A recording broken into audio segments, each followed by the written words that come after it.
અમને એ ખબર પડી કે આ લોકોની મોડસ ઓપરેન્ડી એવી છે કે એક જમીન રીંચા ગામની જમીન છે, એમાં 10 સાટા થયેલા છે.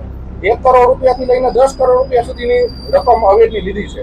કોઈને પૈસા પાછા આપતા નથી, જમીનનો દસ્તાવેજ પણ કોઈને કરી નથી આપતા, અને અવેજ વસૂલ કરીને સ્વામી ને ખેડૂત ને દલાલ બધે ભાગ બટાઈ કરીને પૈસાનું આખું કૌભાંડ કરે છે. ગત તારીખ 23/8/2024 રોજ ભક્તિનગર પોલીસ સ્ટેશન ખાતે આ ગુનાના ફરિયાદીએ એક હકીકત જણાવેલ કે આ ગુનાના આરોપીઓએ કાવતરું રચી ફરિયાદીનો સંપર્ક કરી કે દહેગામ પાસે લીંબ ગામ છે, ત્યાં 510 વીઘા જમીનમાં એક ભવ્ય મંદિર તથા ગૌશાળા બનાવવાની છે.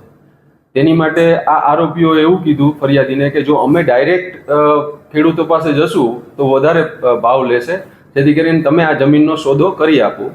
આવી રીતે આરોપીઓએ ફરિયાદીને વિશ્વાસમાં લઈ તેની પાસેથી સાટા ખતના 3,04,50,000 રૂપિયા મેળવી ફરિયાદી સાથે છેતરપિંડી કરી છે.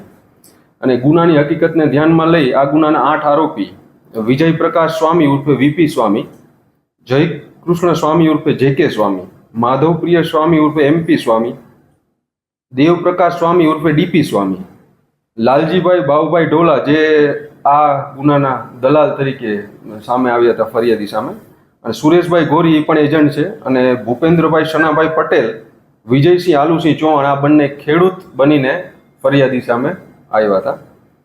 તમામ આ 8 આરોપીઓ વિરુદ્ધ આઈપીસી કલમ 406, 409, 420, 120B હેઠળ દાખલ કરી વધુ તપાસ તજવીજ ચાલુ છે. હાલ આ તમામ આરોપીઓ નાસ્તા ફરતા છે, તેમને પકડવા માટેની તપાસ તજવીજ ચાલુ છે. આ આરોપીઓ વિરુદ્ધ ગુજરાતના અલગ અલગ પોસ્ટમાં કુલ 8 જેવા આ જ પ્રકારના ગુના નોંધાયેલા છે. અમદાવાદ ગ્રામ્યમાં છે, પછી નારણપુરા પોલીસ સ્ટેશન છે, સુરત શહેર વરાછા પોલીસ સ્ટેશનમાં, નડિયાદ ટાઉન પોલીસ સ્ટેશનમાં, પછી સુરત શહેરમાં પછી બીજા 2 ગુના છે, પછી આણંદ ટાઉન પોલીસ સ્ટેશનમાં, નડિયાદ ટાઉન પોલીસ સ્ટેશનમાં આ પ્રકારે અલગ અલગ 8 ગુના નોંધાયા. સાહેબ, કેવી મોડસ ઓપરેન્ડી આ લોકોની છે? આ ફરિયાદીએ જે તમને જણાવ્યું, ફરિયાદીએ જણાવ્યા પ્રમાણે એ મોડસ ઓપરેન્ડી એવો જ છે કે આ લોકો પોતાનો જ એક દલાલ ઊભો કરે છે, પોતાના જ ખેડૂત ઊભા કરે છે. આવી રીતે સાટા ખાતમાં પછી એવું કહે છે કે ભાઈ પૈસા તમે ભરી દો, તમને પછી સાટા ખાત અમે પૈસા પાછા આપી દઈશું.